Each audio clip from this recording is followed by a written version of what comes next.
अस्सलामुअलैकुम everyone, welcome to जोर का जोड़। मीरब ज़ीशान की तरफ से आपको बहुत बहुत खुशामदीद। एक दिन आप सब बिल्कुल ठीक होंगे। और अगर बात करते चले हम इस वक्त मैच के हवाले से, तो एक दो बड़ी शिकस्त हमारे सामने आई हैं आज की तारीख में, जहां पर Pakistan south Africa, Pakistan match हार गया, इंडिया ऑस्ट्रेलिया, इंडिया मैच हार गया अपना। और अगर हम देखें तो इस वक्त हम कह सकते हैं कि क्योंकि दो मैच की सीरीज साउथ अफ्रीका के साथ थी और प्रॉबली साउथ अफ्रीका अगर it can be 1-1, but let's see के रिजल्ट्स क्या होते हैं। But if we talk about India तो प्रॉबली बॉर्डर गवास्कर ट्रॉफी जो है उसके ऊपर एक बहुत बड़ा क्वेश्चन मार्क है। Then there are so many others thing to talk about as well. PSL के अंदर बहुत सारे प्लेयर्स की शमूलियत भी हुई है और इसी के साथ साथ हम लोग बात करते चलेंगे स्पेशली गद्दाफी स्टेडियम के बारे में और कराची नेशनल बैंक स्टेडियम के बारे में, क्योंकि कुछ ही दिन बाकी हैं अब इफ्तिताह होने में भी, और उसके बाद जो है वो ट्रायल्स भी शुरू हो जाएंगे। फिर हमारी ट्राई नेशन सीरीज़ भी है, उसके बाद चैम्पियंस ट्रॉफी भी है। तो बहुत बिजी स्केड्यूल हमारा 2025 में रहने वाला है। एशिया कप भी है, तो इस हवाले से गुफ्तगू का सिलसिला जारी करते हैं। मेरे साथ मौजूद हैं वन ऑनली फाख्ता कादिर ख्वाजा। अस्सलाम वालेकुम कादिर, कैसे हैं आप? वालेकुम अस्सलाम, अल्लाह का शुक्र, बहुत खुश हूँ अल्हम्दुलिल्लाह। खुश हैं? क्यों जी? हैं जी, क्यों खुश हैं? वो भी थोड़ी देर बाद पता लग जाएगा। अच्छा, हाँ, वो जिसका आप जिक्र करेंगी, वो जिसका आप दुख का इजहार करेंगी, मैं खुशी का इजहार करूंगा। पाकिस्तान हारा है यार, ये खुश हैं ये कि कैसी पाकिस्तान हारा है? हाँ, फिर एक दफा दोबारा सोचें, अभी रिसेंटली कौन हारा है आज के दिन? मुझे तो पाकिस्तान ही नजर आ रहा है इस वक्त। नहीं, आपको पाकिस्तान ही हारता हुआ नजर आना है, आपको दूसरी चीजें नजर ही नहीं आनी। हमारे खिलाड़ी नहीं, आप बताएं ना, आज कौन हारा है यार? आज कोई काफी दूर से हारने की आवाजें आ रही हैं, चूंकि आज संडे नहीं है, बट फिर भी है, चलो मंडे है तो मंडे को खुश होना चाहिए। अच्छा, आज कौन हारा? लेकिन मेरी बात सुने कादिर। हाँ जी, सुनाए। कोई हारा या नहीं हारा? पाकिस्तान कैसे हारा यार? पाकिस्तान लड़के हारा, पाकिस्तान लड़के हारा भाई। 8 विकेटें डाउन। पाकिस्तान ने थोड़ी सी गलतियां की, उत्ते तो सारी गलतियां हो रही हैं भाई। वो जो आज हारे हैं उनका ही बताएं। देखें ये बात यार, पहले मुझे उनके साथ मुझे उनकी खुशी लेने है। बुमराह ने बहुत एफर्ट किया है इस वक्त। बुमराह ने बहुत एफर्ट किया है इस वक्त। रोहित शर्मा पर भी बहुत बात हो रही है। आपको बुमराह नजर आ रहा है, आपको अब्बास नजर नहीं आया? तो आपने जिसने 3 साल बाद कमबैक किया, आपने बोलने ही नहीं दिया। तो बोले ना, यही तो मैं आपसे बात पूछ रहा हूँ। इतनी एंड तक फाइट करने के बावजूद हम हार गए हैं। बोलने तो हम लोग एंड तक फाइट करके हारे हैं। कादिर, आप उधर बेचारे मजलूम कैसे हार गए हैं यार? मुझे समझ नहीं आई। ट्रेविस हेड इतना खुश, उसने पता नहीं क्या क्या उधर कर दिया ट्रेविस हेड ने।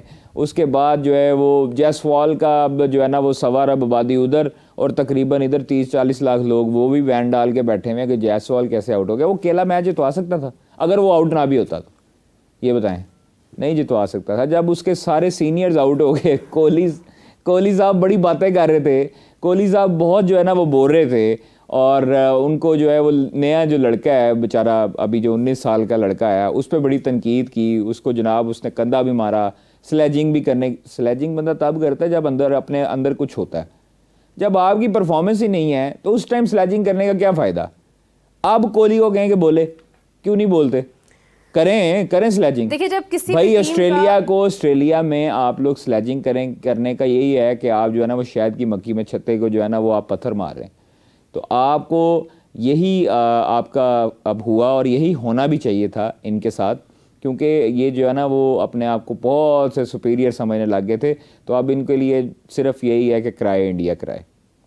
देखिए, और आज के जो है ना वो मैंने भी देखे हैं न्यूज़पेपर्स, उस पे भी जो टाइटल पेज था बाहर, उस पे लिखा था कराए रोहित बेबी। ये मैंने अभी पोस्टर भी एक इंस्टा पे शेयर किया है। वो वहाँ पर जो है ना वो आज उनकी न्यूज़पेपर पे भरे पड़े हैं। और कल आप सोचें, कल क्या क्या टाइटल होंगे। देखिए कादिर, जब भी कोई टीम हारती है तो वो फिर जो होते हैं ना दूसरे मतलब जो कुछ नहीं कर सकते हैं, वो इसी तरह बैठ कर हंसते हैं, मजाक बनाते हैं, सपोर्ट नहीं करते हैं लेकिन सिर्फ मजाक करते हैं। इधर अपनी टीम जो है वो भी हारी है लेकिन उसकी बात नहीं करनी है ना, हमने तो सिर्फ देखना है वहां पर क्या हो रहा है। हमें आज ये जो है ना, ये ख्वातीन वाला जो एक एलिमेंट है ना आपके अंदर, मुझे आज बड़ी खुशी है और मुझे आज खुशी लेने दें। मुझे गम नहीं चाहिए आज कोई भी। मुझे आज सिर्फ और सिर्फ ये खुशी चाहिए कि मैं इसका जब स्कोर कार्ड देखता हूँ या जब लिखा हुआ आता है ऑस्ट्रेलिया वन द मैच, ओए होए होए होए, इतनी खुशी होती है, आप यकीन करें कि बस नहीं रह जाता।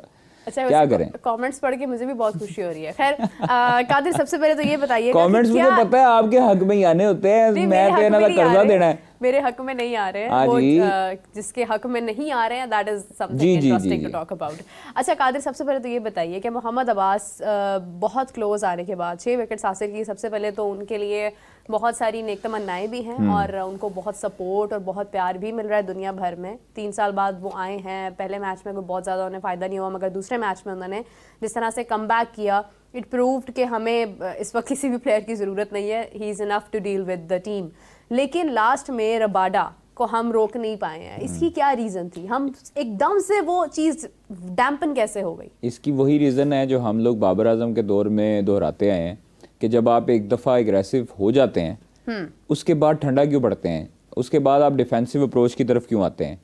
मुझे यही हैरानगी है शान मसूद से कि आपके पास भाई खुरम शहजाद है, आपका अब्बास परफॉर्म कर रहा है, आपको विकेट्स आपको मिल रही हैं, तो आप टेल एंडर से जब रन्स होंगे वो आप 40-50 रन टेल एंडर से आप चेस करवाएंगे। मतलब उनके जो क्रीम बैटर थे वो आउट हो गए सारे। अब वो नीचे जो टेल एंडर हैं, आप ये देखें कि हमारे जो पहले पुराने बॉलर्स होते थे ना, वसीम अकरम, शुएब अख्तर, उमर गुल, उसके बाद आपके आमिर, आसिफ, ये लोग कहते थे कि टेल एंडर्स को ना आउट करने में मज़ा आता होता था, हम शर्त लगा के आउट करते थे कि यार इसको मैंने ऐसे आउट करना है, इसको ऐसे आउट करना है। मतलब वो तो टेल एंडर्स को किसी खाते में नहीं गिनते थे। अब के आप बॉलर्स उठा के देख लें, अब के आप कैप्टन उठा के देख लें, वो जब टेल एंडर्स आते हैं तो ईजी हो जाते हैं, उन पर प्रेशर नहीं डालते और वही टेल एंडर्स उसका फ़ायदा उठाते हैं। आप देखें ऊपर से नीचे तक हमारा स्कोर चूँकि थोड़ा था, टारगेट थोड़ा था, लेकिन हम लोगों ने जिस तरह आके कमबैक किया पहले सेशन में और फिर उसके बाद हम लोग ईजी हो गए दूसरे सेशन में। जब लंच के बाद जो है वो हुआ काम, तो उसके बाद जो है ना वो काम ख़राब होना शुरू हो गया। हमारे बॉलर्स में नसीम शाह को, आमिर जमाल को इतनी कोई ख़ास विकेट्स नहीं मिल रही थी, उनको मार पड़ रही थी। चाहिए ये था उस टाइम शान मसूद साहब को कि अगर उस टाइम अब्बास लगा हुआ है, अगर अब्बास विकेट ले रहा है तो फिर उसके साथ खुरम शहजाद को आप जो है वो अप्लाई करते। खुरम शहजाद की बॉल स्विंग भी होता है और उसको अच्छी विकेट्स भी मिल जाती हैं, उसको रन्स नहीं पड़ते टेस्ट मैच में। तो इसलिए उस टाइम पे मैं समझता हूँ कि लैक ऑफ कैप्टनसी था और उनको थोड़ी समझ नहीं आई उस टाइम पे, बहुत इजी ले लिया, ओवर कॉन्फिडेंट में चले गए सब लोग कि हम लोग जीत गए हैं।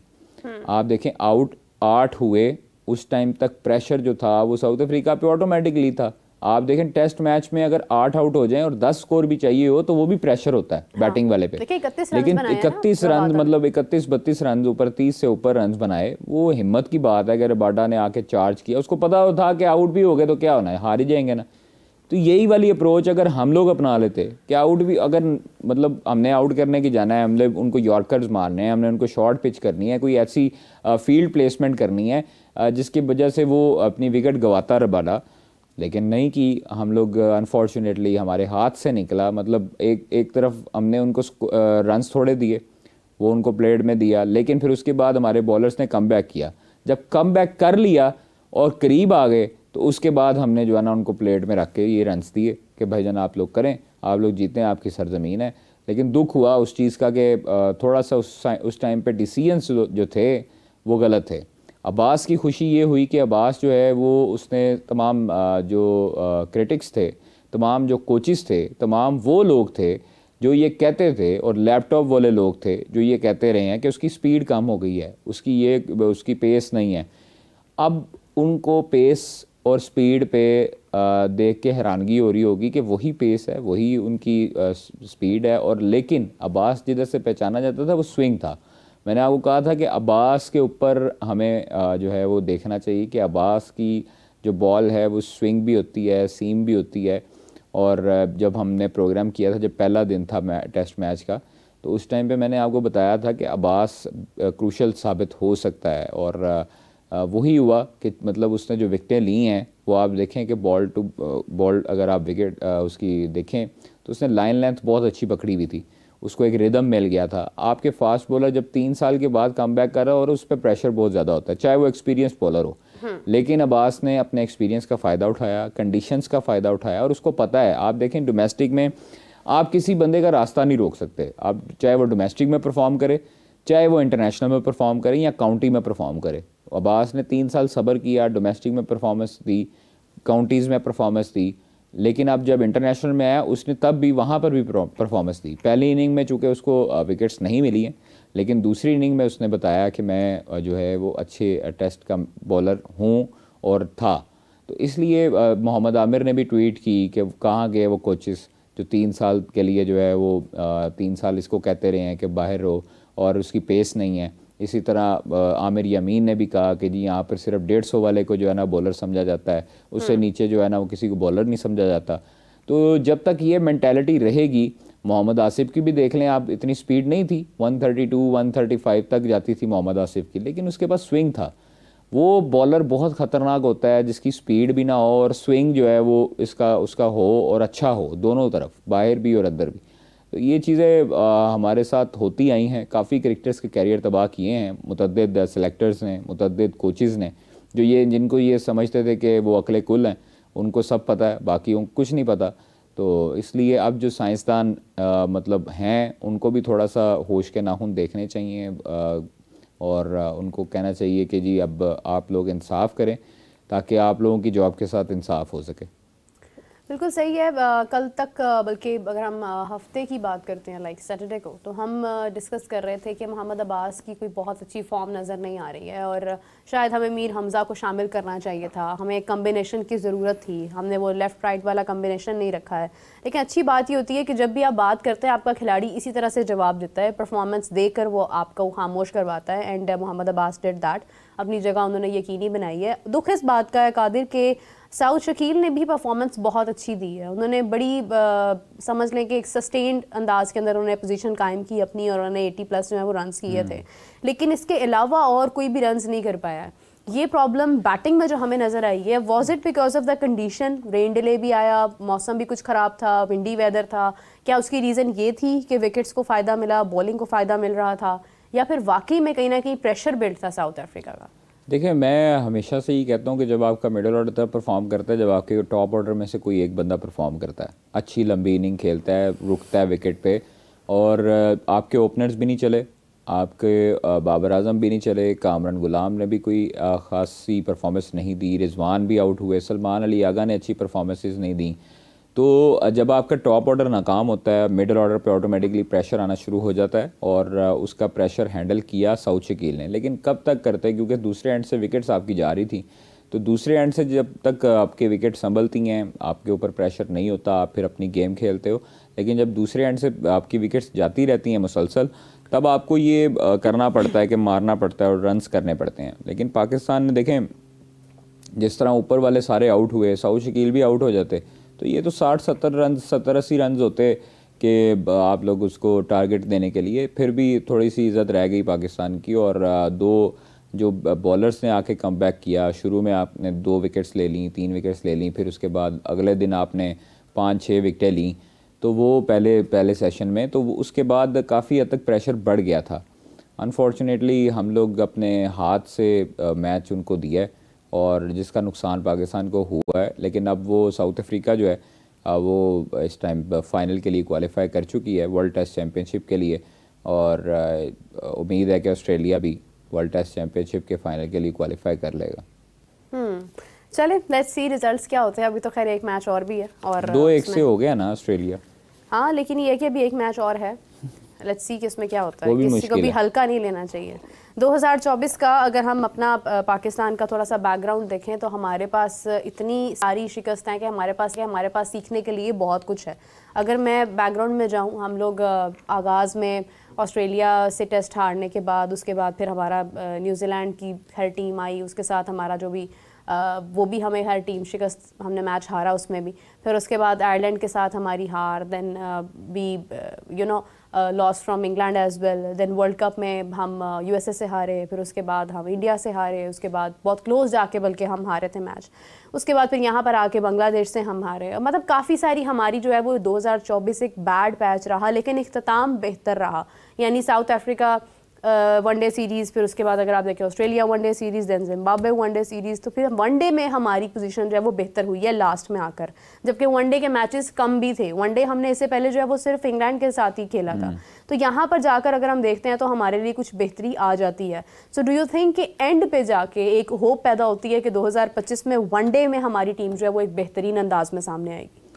देखिए काफ़ी नशेबो फराज आए हैं 2024 में, उतार चढ़ाव काफ़ी आए हैं। और उसमें एक तो गोरे कोचेज़ आए, फिर उसके बाद आपने गोरे कोचेज़ को हटाया, फिर आपने सेलेक्टर्स को हटाया, वहाब रियाज को चेंज किया, फिर आपने अब्दुल रज़ाक को चेंज किया, फिर मोहम्मद यूसुफ छोड़ गए। काफ़ी हद तक ये चीज़ें जो हैं वो ऊपर नीचे हुई हैं। फिर आपके CEO नए आए, फिर आपके डायरेक्टर एकेडमीज़ जो है वो आपने आकिब जावेद को लगाना था, लेकिन फिर आपके हेड कोचेज़ ने आपके साथ दगा किया और गैरी कैस्टन जो हैं वो छोड़ गए। फिर उसके बाद आकिब जावेद को आपने हेड कोच लगाया, बुरी हेड कोच लगाया। फिर आपके जैसन गिलेस्पी ने भी जाने से इनकार कर दिया, फिर आपने आकिब जावेद को दोबारा लगाया। सिलेक्शन कमेटी आपने नई तश्कील दी, जिसमें आपने अलीम डार को बनाया, जिसमें आपने असद शफीक को वही आपने पुराना शामिल किया, उसके साथ साथ अज़हर अली हैं और फिर उसके बाद आकिब जावेद हैं। तो ये लोग आपने सिलेक्शन कमेटी में बनाए। आपने कप्तान बदला, आपने मल्टीपल टाइम्स कप्तान बदले। आपने पहले शाहीन को बदला, फिर बाबर को बनाया, फिर बाबर को बदला, रिजवान को शान को बनाया, फिर रिजवान को बनाया। तो अभी जो है वो ये सिस्टम है कि अभी थोड़ी सी स्टेबिलिटी है और कुछ ऐसे डिसीजंस हैं कि आपने मतलब बड़े अच्छे डिसीजंस किए, जिसमें आपने टेस्ट सीरीज़ जीती इंग्लैंड से और आपने उससे शुरुआत की जीत की। हाँ। आपने अपनी पिचेस को तब्दील किया, आपने स्पिनर्स खिलाए, आपने साजिद खान को मौका दिया, नुमान अली को मौका दिया, आपने मोहम्मद अब्बास को मौका दिया, मुतअद्दिद नए लड़के सुफियान मुकीम को मौका दिया। मैं देख रहा था सुफियान मुकीम का बड़ा अच्छा इस्तकबाल हुआ। तो आपने मुतअद्दिद जो ऐसे लड़के हैं, जो फैसल अकरम है, मतलब आपकी यंग लॉर्ड जो है, आपने उसको चांसेस दिए। हाँ। तो 2024 में शुरू के जो 6-7 माह थे, हमारे 8 माह थे, वो अच्छे नहीं थे पाकिस्तान क्रिकेट के लिए।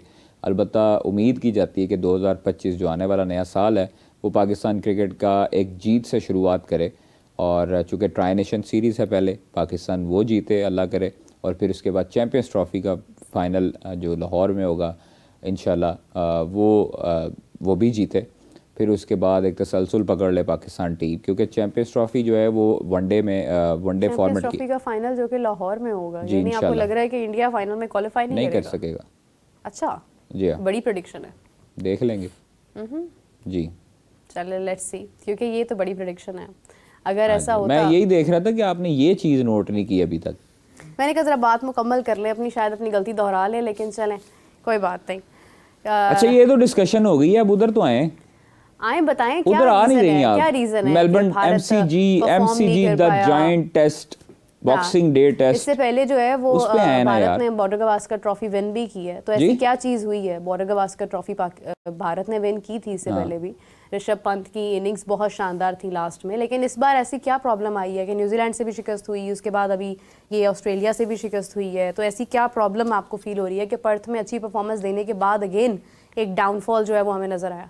देखें, आपके जो सीनियर प्लेयर और आपके जो जिसे आप कहते हैं ना ऑथेंटिक प्लेयर्स, मतलब जिस पे आपको मुनहसर करते हैं, आप पे जिनका इन्हिसार होता है, जब तक वो फ्रंट से लीड नहीं करेंगे तब तक कुछ भी नहीं होगा। आप देखें रोहित शर्मा नई परफॉर्मेंसेस दी, आप देखें उनके जायसवाल ने बड़ी अच्छी परफॉर्मेंस शुरू में दी, फिर उसके बाद आज भी उसने वो खड़ा रहा लड़का।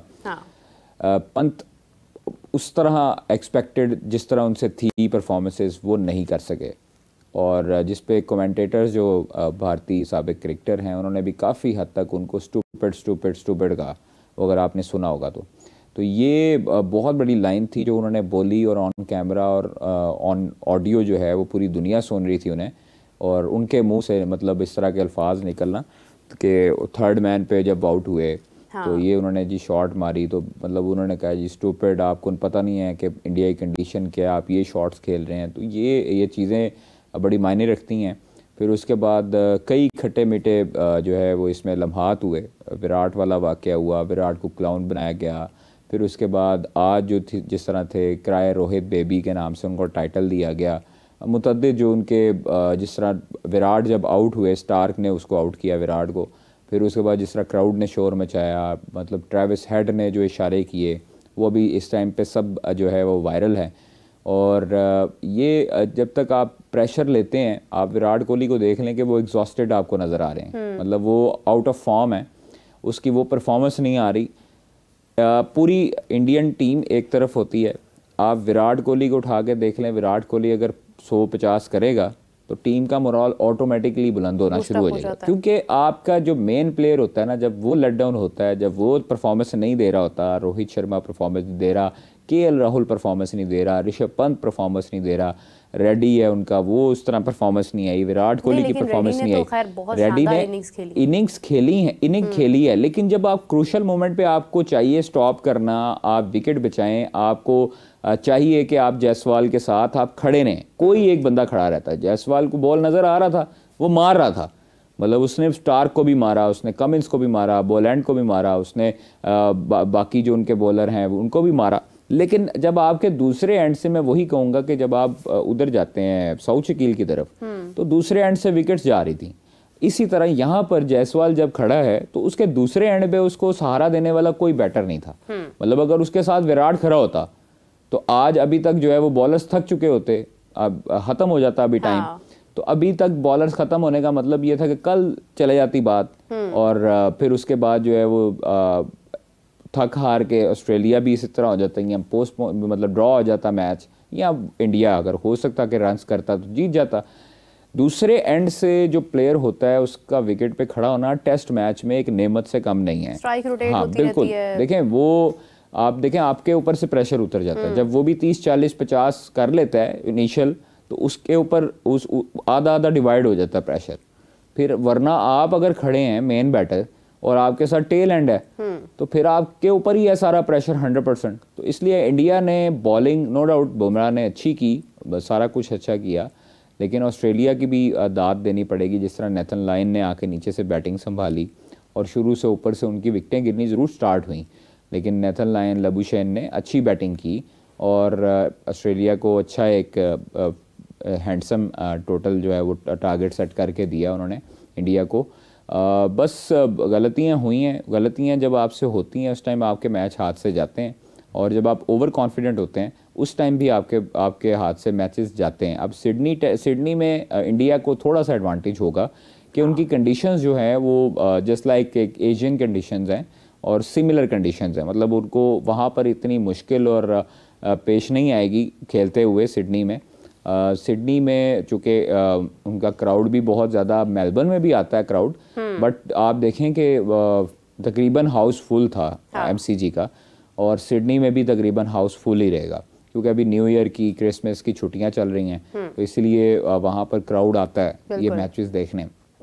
जब लास्ट ईयर हमने जब पाकिस्तान का मैचेस देखे थे, वो भी आई थिंक मेलबर्न में ही था, जब बॉक्सिंग डे टेस्ट था 26 दिसंबर को स्टार्ट हुआ था, तो हम लोग वहाँ पर ही थे। वहाँ पर भी आवाम बहुत आई थी, और ऑस्ट्रेलियन भी आए थे, पाकिस्तानी आवाम भी आई थी, लेकिन इंडिया की आवाम जो है वो अपना मैच देखने आती है हमेशा से, और बहुत ज़्यादा तादाद में आज भी हमने देखा है। तो हमारे पास अभी वो मेरे ख्याल में आई हुई है एक उनकी काउंटिंग और कितने शायकीन थे, तो वो भी आप बताएंगे। लेकिन मसला सिर्फ यही है कि जब तक आप परफॉर्मेंसेस नहीं देते आपके मेन प्लेयर्स, तब आपकी टीम लेट डाउन होना शुरू हो जाती है, आपकी एज सच परफॉर्मेंस नहीं आती। और थोड़ा सा ओवर कॉन्फिडेंट भी नहीं होना चाहिए कि आप जो है वो आपसे होता हो कुछ ना, और आप किसी के जाके मुल्क में इस तरह की आवाज़ें लगाना और इस तरह की चीज़ें करना शुरू कर दें, स्लेजिंग करना शुरू कर दें।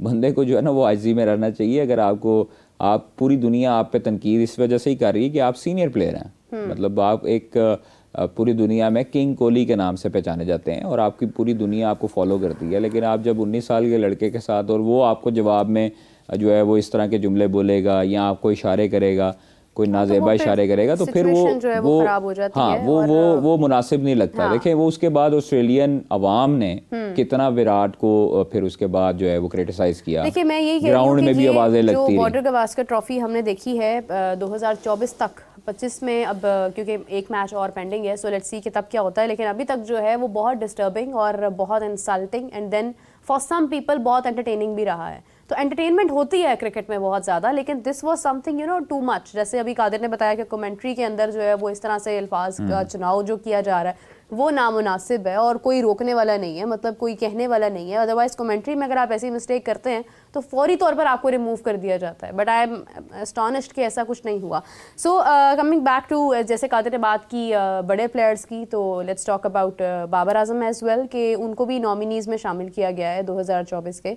साइम अयूब का नाम शामिल हुआ, which was very pleasant for us, for all of us. इसी तरह से बाबर आजम का नाम एक बार फिर शामिल हुआ है, और बाबर आजम स्कोर करें या ना करें, अच्छी बात यह है कि वो हमेशा से आपको लाइमलाइट में नज़र आते हैं। वो आपको जब भी टॉप क्रिकेटर्स की बात हो रही है तो बाबर आजम आपको नज़र ज़रूर आते हैं। तो क्या रीज़न है कि बाबर आजम हमारे इतनी लॉसेस के बाद भी he is still on the list जहाँ पर जो है वो बाबर आजम का नाम मैंशनड है? देखिए, अच्छी चीज़ ये है कि emerging cricketers of the year में साइम अयूब जो है वो माशाल्लाह आया है और नॉमिनेट हुआ है बिल्कुल। और मेंस टी, मुझे हैरानगी इस चीज़ की हो रही है कि Babar Azam men's T20 cricketer of the year में नॉमिनीज में आए हैं, हालांकि उनको वनडे में आना चाहिए था, और क्योंकि उनकी रैंकिंग जो है वो वनडे में है और परफॉर्मेंस भी वनडे में है, या मतलब उनकी टेस्ट में है। तो हो सकता है कि ओवरऑल एक सरप्राइजिंग था कि मेंस T20 में जो क्रिकेटर ऑफ द ईयर आया वो बाबर आया। मुझे तो यही था कि अगर हो सकता है कि साइम अयूब आ जाता और पाकिस्तान की तरफ से अगर आना होता, क्योंकि साइम की परफॉर्मेंसेज हैं उसकी T20 में। तो चलें, अच्छी बात है कि पाकिस्तान के 2 प्लेयर्स आए हैं। और बॉलिंग में अनफॉर्चुनेटली हमारा अभी तक जो है वो कोई नहीं आया, जिसका दुख है कि बॉलर्स में शाहीन को आना चाहिए था, हारिस रऊफ को आना चाहिए था। हमारे अच्छे बॉलर्स हैं, लेकिन होप फॉर द बेस्ट। और मुझे लगता है कि इमर्जिंग क्रिकेटर्स में से साइम अयूब ये अवार्ड जीतेंगे इंशाल्लाह, क्योंकि उनके एटकिंसन भी हैं, ज़रूर हैं, और उनसे बहुत बेहतर। हाँ, दूसरी जानिब जो है ना मुकाबला है जनाब बाबर और ट्रेविस हेड में, जहाँ तक मतलब मुझे सिकंदर रजा भी हो सकते हैं या अर्शदीप भी हो सकते हैं, सारों ने परफॉर्मेंसेस दी हैं। आई डोंट थिंक सो, क्योंकि जो रीसेंट परफॉर्मेंस है वो इतनी शानदार नहीं रही है। उनकी क्लोजिंग अच्छी नहीं रही। अलबत्ता अर्शदीप ने अच्छी बॉलिंग की ज़रूर है और थ्रू आउट, और उसकी बॉलिंग भी अच्छी है। ट्रेविस हेड भी हो सकता है। अब देखें वोट कहाँ पे आते हैं, क्या वोटिंग होती है, क्या चक्कर होता है, लेकिन साइम का मुझे कंफर्म लग रहा है कि साइम ये इमर्जिंग का अवार्ड ज़रूर जीतेगा, जिस तरह की उसकी परफॉर्मेंस है। इमर्जिंग में सबसे ज़्यादा परफॉर्मेंस आई थिंक सो उसकी है। देखिए, बहुत बड़ी बात है, क्योंकि आपके जिस साल में आपने क्रिकेट का एक बड़ी सतह पर आगाज़ किया हो और फिर उसके बाद आपने वहाँ पर आप नॉमिनीज़ में भी शामिल हो जाएं, तो ये बहुत बड़ा जंप है, इसमें कोई शक नहीं है।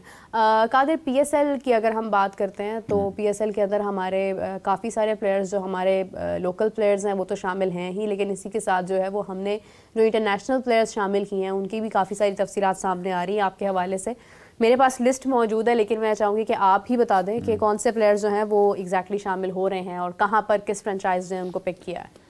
अच्छा, अभी जो है वो फॉरेन प्लेयर्स ने रजिस्ट्रेशन जो है वो शुरू की है, और ये पहला मरहला है, और दूसरी लिस्ट अभी आनी है बाकी, जिसमें काफ़ी हद तक ज़्यादातर जो फॉरेन प्लेयर्स होंगे वो रजिस्टर करेंगे। 5 प्लेयर ऐसे हैं जिनसे अभी बातचीत चल रही है, उसमें क्रिस वोक्स हैं, जॉनी बेयरस्टो है, उसके साथ साथ केन विलियमसन है, डेविड वार्नर है, स्टीव स्मिथ है। इन 5 के साथ अभी बातचीत चल रही है। अभी इनमें से कोई भी जो हमें ज़रा बताते हैं कि लॉक नहीं हुआ। अलबत्ता जो बाकी प्लेयर्स हैं उनमें जनाब जो ऑस्ट्रेलिया से हुए हैं अभी तक रजिस्टर्ड, उन्होंने शॉन एबट हैं, उस्मान ख्वाजा हैं, तनवीर सिंघा हैं, जोशुफ ब्राउन हैं, निखिल चौधरी हैं। जबकि बांग्लादेश से मुस्तफ़िज़ुर रहमान हैं, शकीबुल हसन हैं, महमूदुल्लाह हैं, हसन महमूद हैं, और न्यूजीलैंड से डेरल मिचन, डैन फॉक्सक्रॉफ्ट, और इंग्लैंड से Jason Roy, Tom Curran, Tom Kohler Cadmore, David Payne और डेविड मलान। श्रीलंका से कुशल मेंडस हैं, उसके साथ साथ एंजलो मैथ्यूज़ हैं, विश्का फर्नांडो हैं, दासुन शनाका हैं, दोनत वेलालागे हैं और प्रथम नसंका हैं। जबकि अफ़गानिस्तान से मोहम्मद नबी ने करवाई है, और जनूबी अफ्रीका से कार्बन बोश, जॉर्ज लिंडे, नरेंद्र बर्गर ने करवाई है। मुत्तहिदा अरब अमारात से मोहम्मद वसीम ने, वेस्ट इंडीज़ से ब्रेंडन किंग और जिम्बाब्वे से ब्लेसिंग मुजरबानी ने रजिस्ट्रेशन करवाई है। जबकि जो अभी ताज़ा तरीन अभी थोड़ी देर पहले PSL की जो मैनेजमेंट है उसने मैथ्यू शॉर्ट ऑस्ट्रेलिया के प्लेयर हैं उनकी साइन अप का ऐलान किया है। जबकि इससे पहले गुज़श्ता रोज़ भी काफ़ी क्रिकेटर्स ऐसे थे जिनका हो रहा था ऐलान, और टॉप 9 कैटेगरी में भी उसमें रैंकिंग में प्लेयर है वो भी, उसका भी ऐलान हो चुका है।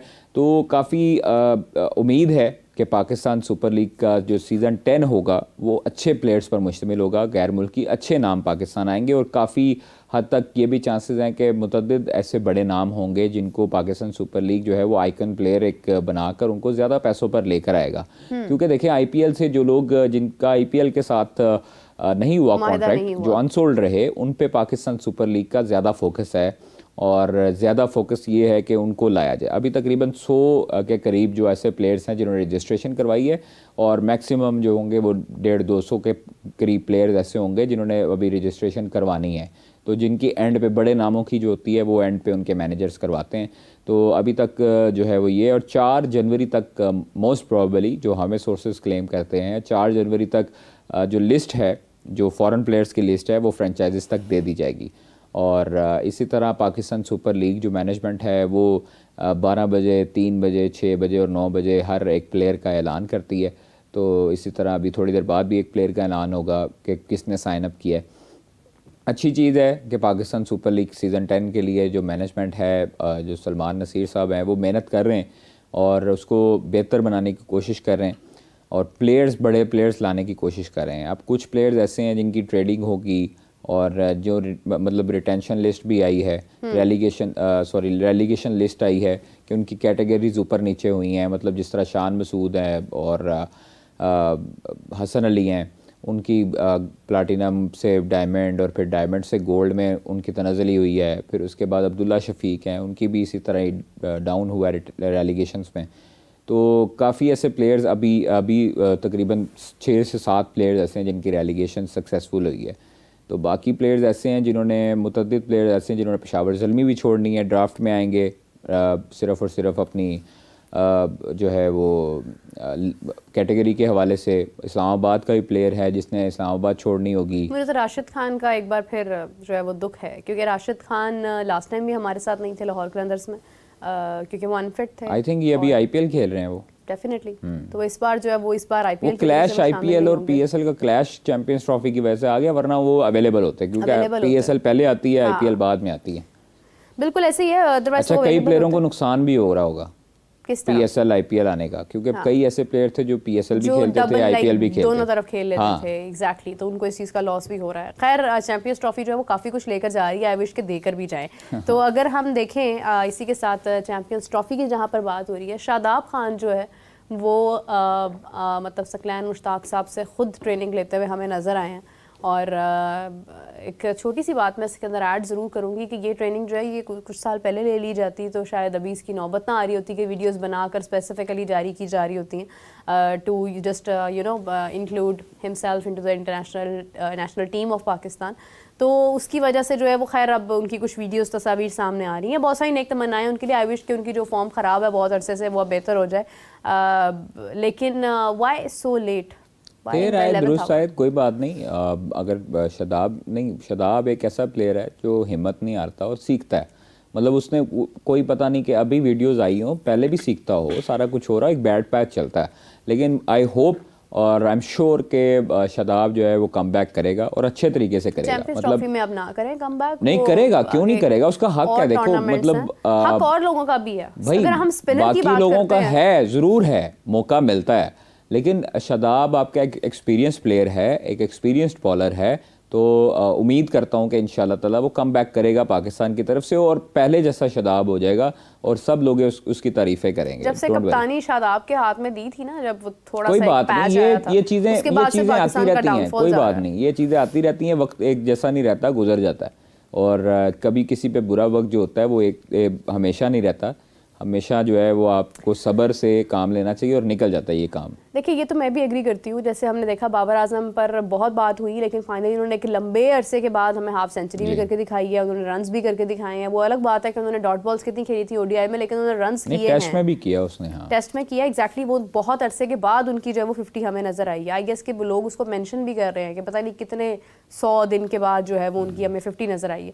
लेकिन देखिए, एक चीज़ होती है कि आपको अगर परफॉर्मेंसेज मिल रही हैं, आपके पास एक क्वालिटी प्रोड्यूस हो चुकी है, then why would you think कि हम किसी उस क्वालिटी को कंप्रोमाइज़ करके हम उसको मौका दें जिसको हमें एक बार फिर आजमाना है।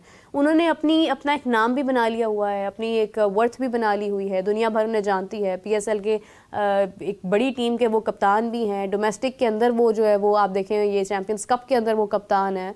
तो मतलब वो उनके पास ऑलरेडी बहुत फेम और बहुत कुछ है। तो वाई नॉट दैट प्लेयर्स जो मेहनत करके नीचे से परफॉर्म करते हुए ऊपर आ रहे हैं इस उम्मीद पर कि शायद एक बड़े टूर्नामेंट में एक टूर्नामेंट उनको मिल जाए। तो उनकी जगह कंप्रोमाइज करके अगर आप शादाब को शामिल कर रहे हैं कि नहीं जस्ट बिकॉज के वो उनकी वीडियोस सामने आ रही हैं कि वो अब जाकर ट्रेनिंग कर रहे हैं या परफॉर्मेंसेस दे रहे हैं, तो मुझे लगता है कि ये थोड़ा सा अनफेयर हो जाएगा। नहीं, अनफेयर नहीं होगा। देखें, हर बंदे का हक है कि उसको आप कम बैक करवाएं, और वो अगर परफॉर्मेंस देता है तो कम बैक करना चाहिए। शादाब अगर सीख रहा है तो अच्छी चीज़ है, सीख रहा है, और अपने आप को बेहतर करने के लिए सीखने की ज़रूरत होती है इंसान को। तो ये अच्छी चीज़ है कि वो अपने आप को बेहतर करने की कोशिश कर रहा है। अलबत्ता दूसरे प्लेयर जो हैं उनको चांसेस मिले हैं, उनको चांसेस दिए हैं, और जिस तरह कई प्लेयर्स ने, कई लड़कों ने अपना बताया है कि हम लोग जो है वो डोमेस्टिक में अगर परफॉर्मेंस देते हैं तो फिर हम पाकिस्तान इंटरनेशनल में भी परफॉर्मेंसेस दे सकते हैं। सुफियान मुकीम आपके सामने है, अच्छा प्लेयर है, अच्छा स्पिनर है, अच्छा बॉलर है, उसने प्रूव किया अपने आप लोगों के सामने। उसके बाद आप साइम अयूब को आपने मौका दिया, साइम ने प्रूव किया। शुरू में उसने लैग ज़रूर किया, लेकिन आपको एक तसलसल मैचेस का देना पड़ता है, उसको चांसेस देने पड़ते हैं। आपको एक दो मैच पे आप उसको परख नहीं सकते कि ये प्लेयर किस जोगा है और किसका कितना कैलिबर है। इसलिए लिहाजा शादाब का हक है कि उसको मौका मिले। वो परफॉर्मेंसेस देता है, वो कम बैक करता है, तो बिल्कुल ज़रूर आए और अच्छे तरीके से पाकिस्तान को सर्व करे दोबारा। देखिए जी, ये तो इससे अच्छी तो बात ही कोई नहीं होगी ना कि शादाब हमें अच्छी परफॉर्मेंस देते हुए नजर आ रहे हैं। हमारे पाकिस्तान टीम की वो टीम नजर आएगी जो हम कभी देखकर जो है वो इत्मीनान से बैठे होते थे कि नहीं यार ये कुछ ना कुछ करेंगे। जब हमें रिजल्ट्स कंफर्म नहीं होते थे, ये वही टीम है। मतलब आप हसन अली को देख लें, शादाब को देख लें, देन बाबर आजम, देन रिजवान, शाहीन, ये हमारे वो प्लेयर्स थे जिनके ऊपर हमें एक फ़ख्र होता था। फ़ख्र ज़मान भी मतलब इसके अंदर शामिल है। लेकिन ये कि आज हम बहुत डिसअपॉइंटेड हो चुके हैं, स्पेशली 2023 भी अगर आप देख लें, फिर 2024 आप देख लें, एशिया कप से लेके अब तक ये 2 साल हमारे बड़े टूर्नामेंट्स के हवाले से बहुत अनलकी रहे हैं और हमने परफॉर्मेंसेस बहुत लैक की हैं। तो उसके बाद जो है वो थोड़ा डर लगता है हमें कि हम थोड़ी बेहतरीन ऑप्शंस के ऊपर जाएं। फ़ख्र ज़मान की अगर बात की जाए, उनकी फ़िटनेस के मामलात और बाकी तमाम चीज़ें, डोमेस्टिक भी अब तो ख़त्म हो चुका है, चैम्पियंस कप ख़त्म हो चुका है और प्रॉबली अब इस तरफ जाया जा रहा भी होगा कि उनको शामिल किया जाए आगे। तो क्या कितने % चांसेस हैं कि Fakhar Zaman would be in the team? इंशाल्लाह 100% चांसेस हैं कि Fakhar Zaman tri nation series में आएगा स्क्वाड में। और जो हमें सोर्सेज बताते हैं कि सिलेक्शन कमेटी कंसिडर कर रही है, बिल्कुल उसे भी कर रही है, इमाम को भी कर रही है, क्योंकि उन्होंने तीनों फॉर्मेट में जो डोमेस्टिक हैं उसमें परफॉर्मेंसेस दी हैं। और जो सोर्सेज हमें बताते हैं कि फ़ख्र जो है वो माशाल्लाह हेल्दी है और फिट है, फिटनेस टेस्ट उसका बिल्कुल ठीक है, उसने अपनी फ़िटनेस शो की है, चैम्पियंस T20 कप में अपनी परफॉर्मेंस शो की है। जिस तरह उसने 90s भी किए, 50 भी किए, उसने परफॉर्मेंसेस दी हैं, उसकी फील्डिंग अच्छी है, उसकी मतलब हर चीज़ रनिंग वगैरह ठीक थी, ग्राउंड में सब कुछ अच्छा है। तो इंशाल्लाह ताला वो ज़रूर कम बैक करेगा और ज़रूर आएगा पाकिस्तान टीम में। ट्राई नेशन सीरीज़ में आप उसको देखेंगे। चलें, आई विश के वो ज़रूर आएँ, जैसा कहा जा रहा है वैसा ही हो, हमें फ़ख्र ज़मान भी नज़र आए और हमें एक बेहतरीन टीम के साथ जो है वो आगे जाए। कादिर, एक सवाल और था कि गुज़िश्ता 2 दिन पहले बारिश बहुत हुई और पूरा दिन बारिश जो है वो चलती रही है। जब हम देख कर आए थे सिचुएशन कज़ाफ़ी स्टेडियम की, तो उस वक्त हमने वहाँ पर देखा कि वहाँ पर अच्छी खासी रेत भी है, मिट्टी भी है, काम भी हो रहा है, कंस्ट्रक्शन भी हो रही है, then the basement and then everything which is happening back end, ground से बाहर। बारिश की वजह से खासा नुकसान हुआ होगा, वट आई एम प्रेडिक्टिंग। तो क्या ऐसा हुआ है? मतलब काम में रुकावट तो डेफिनेटली आई होगी, लेकिन उसकी वजह से क्या कोई और भी लॉस हुआ है या सब कुछ बैलेंस्ड है और जारी? नहीं, बिल्कुल बाहर वाला थोड़ा सा काम रुका था थोड़ी देर के लिए, लेकिन अंदर वाला काम तो उसी तरह जारी था। तो क्या जो पानी लास्ट टाइम जिस तरह से मतलब वहाँ पर आ गया था और वो स्टोर हो गया था, क्या उसको समझ के कोई मामला? नहीं, साथ उन्होंने सकर्स मशीनें वासा वाले उधर खड़े थे पंप, तो वो फौरी तौर पर उसको बाहर निकाली जा रहे थे और वहाँ पे पानी खड़ा नहीं होने दिया जा रहा था। काफ़ी मशीनरी वहाँ पे लगी हुई थी ऑलरेडी और इसी वजह से काम जो है वो उसका तसलसल नहीं टूटा, वो उसी तरह चलता रहा और अल्लाह के हुक्म से इंशाल्लाह 1 महीने में कंप्लीट हो जाएगा। चलें आई विश ऐसा ही हो, क्योंकि अगर हम नेशनल बैंक स्टेडियम की बात करते हैं उसकी भी वही हालत है जो इस वक्त यहाँ पर है। ये बिल्डिंग का काम जो है ये नहीं हो रहा है, और ये सबसे इंपॉर्टेंट है क्योंकि डग आउट यहाँ पर बनने हैं। यही दोनों चीज़ें जो है वो जारी हैं, और 1 महीने का हमारे पास जो गैप है, 2 दिन के अंदर क्या कोई वाज़ह तब्दीली आई है या अभी तक वैसा ही है? अभी मैं देखें कल जो है वो स्टेडियम गया था तो वहाँ पर काम उसी तरह जारी है। ठीक है। सो जो पैनलिंग थी अंदर वाली सारी जो डक्टिंग हो रही थी वो कंप्लीट हो चुकी है। अब पेंट वाला सिलसिला शुरू होगा। इलेक्ट्रिसिटी वाला सिलसिला तो अंदर तारे वगैरह बिछ चुकी हैं। फिर उसके बाद जो है वो बाकी पेंटिंग, जब पेंट स्टार्ट होगा उसके बाद फिनिशिंग टच की तरफ आ जाएंगे। हाँ, कुर्सियाँ जो है वो लगनी शुरू हो चुकी हैं अंदर स्टेडियम में। जो कुर्सियाँ हैं वो ग्रीन और वाइट कलर की, पाकिस्तान के झंडे के रंग की, वो इंस्टॉल होना शुरू हो चुकी हैं। कादिर, कोई उम्मीद है कि ये जितने भी वहाँ पर मजदूर तबका जो वहाँ पर काम कर रहा है उनको कोई लेबरर्स के लिए कोई जो है वो डिनर अरेंज किया जाए जब इसकी इनॉग्रेशन होती है? बिल्कुल, मैं समझता हूँ कि किसी एग्जेक्टिव बंदे को आपको बुलाने की ज़रूरत नहीं है, और अच्छी चीज़ ये होगी कि पूरी दुनिया में आपका नाम बन जाएगा। जितने मजदूर हैं आप उनके हाथ से इफ्तिताह करवाएं, ताकि जिन्होंने स्टेडियम बनाया है वो उनको सहरा जाता है कि इतने कम अरसे में इस तरह का जायंट जो स्टेडियम है उसको आपने रीबिल्ड करना और रिपेयर करना, वो हिम्मत की बात है उन मज़दूरों के लिए। और चेयरमैन साहब से यही हमें रिक्वेस्ट है कि आप उनके साथ जो है वो एक डिनर करें कज़ाफ़ी स्टेडियम में, या उनको बाहर जो है वो आप डिनर दें, और उनको आप बोनस भी अगर हो सके तो दें, क्योंकि ये कोई आसान काम नहीं था जो मज़दूरों ने कर दिया है। हर तरह के वहाँ पर के लेबर ने कर दिया है, और इंजीनियर्स भी और सब लोग जो वहाँ पर काम कर रहे हैं इस मुबारकबाद के मुस्तहिक हैं कि उन्होंने एक जायंट जो उनका प्रोजेक्ट था उसको कंप्लीट किया, अच्छे तरीके से कंप्लीट किया। बिल्कुल सही है। और इसी के साथ जो है वो आज के प्रोग्राम का इख्तिताम करते हैं। और एंडिंग नोट पर again I would love to say कि ये जितने भी लोग वहाँ पर काम कर रहे हैं, कंस्ट्रक्शन कर रहे हैं, मैंने खुद उनको देखा है कि वो किस तरह से एफर्ट कर रहे हैं और रिगोरसली वहाँ पर वो काम कर रहे हैं। तो हमें ज़रूरत है कि हम उनको अहमियत दें बजाय से कि हम किसी भी और पर्सनालिटी को यहाँ पर लेकर आए। खैर Qadir, thank you so much, it was a pleasure having you here. इसी के साथ मुझे और कादिर को दीजिए इजाज़त। अपना बहुत सारा ख्याल रखिएगा। Will catch you back after a few minutes. तब तक के लिए टेक केयर, बाय बाय।